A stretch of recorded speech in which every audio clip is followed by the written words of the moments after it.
Florence, iha, matanong kita ha, Mhm. paano kung yung taong kinakatok mo ang puso, ayaw kang papasukin sa buhay niya? Hindi po pwede yun. Kung ayaw ka talaga niyang papasukin, Kakatukin ko, nagkakatukin, katok! Hanggang sa buksan yung pinto. Ayaw buksan yung pinto. Tigipain ko yung pinto. Kung kailangan kong mag-akyat bahay sa gilid, sumilip sa bintana para lang papasukin ako. Gagawin ko yun. O, kung kailangan kong sumigaw, sisigaw ako. Hay! Papasukin mo ako sa puso mo! Oh, hay! Papasukin mo ako sa puso mo! Kaya papasukin mo ako para sa gandang hindi nakakalang tulad ko! papapasukin ka na niyan. Papasukin ako! Hay! Papasukin ako sa puso mo! Pag hindi mo siya mapapapasok, ewan ko na lang. Galing mo talaga.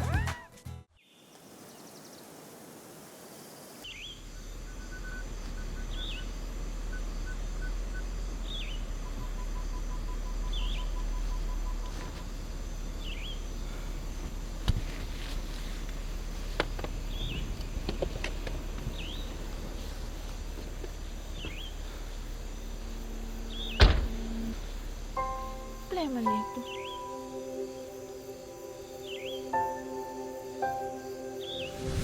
Cheers? Cheers! Dad, isa na naman ba ito sa aral ng buhay? Paano mangatok ng puso? Ganito. Sige anak, pagtawanan mo lang ako. Darating ang panahon, ikaw mismo magsasabi, tama si Dad. Dahil sa maniwala ka o hindi, makikilala mo lang ang isang tao kung alam mo ang nasa loob nila. Dad, Sarap. naniniwala naman ako sa sinasabi mo. Ang tanong ko lang paano nga kasi mangatok ng puso?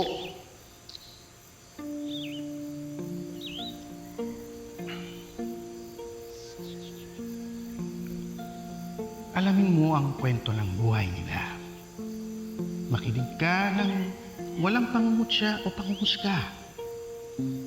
At ilagay mo ang sarili mo sa sitwasyon nila.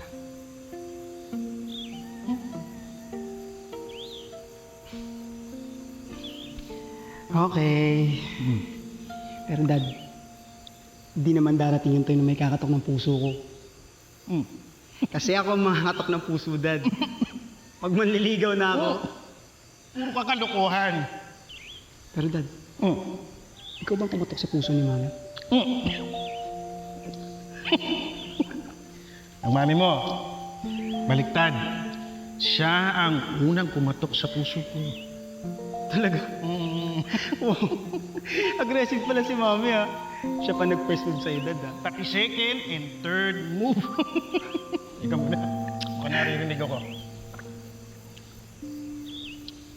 Pero alam mo na, wish ko na sana hindi dumating yung panahon na kakaramdam ka ng pagkukulang sa buhay mo. But when that day comes, sana may makilala ka, indasal ko, who will knock on your heart. Anak, papasukin mo siya. Para makilala niya kung sino ang totoong ikaw. At ma-realize mo na wala ka ng kakulangan. May malaking espasyo lang ang puso para magmahal.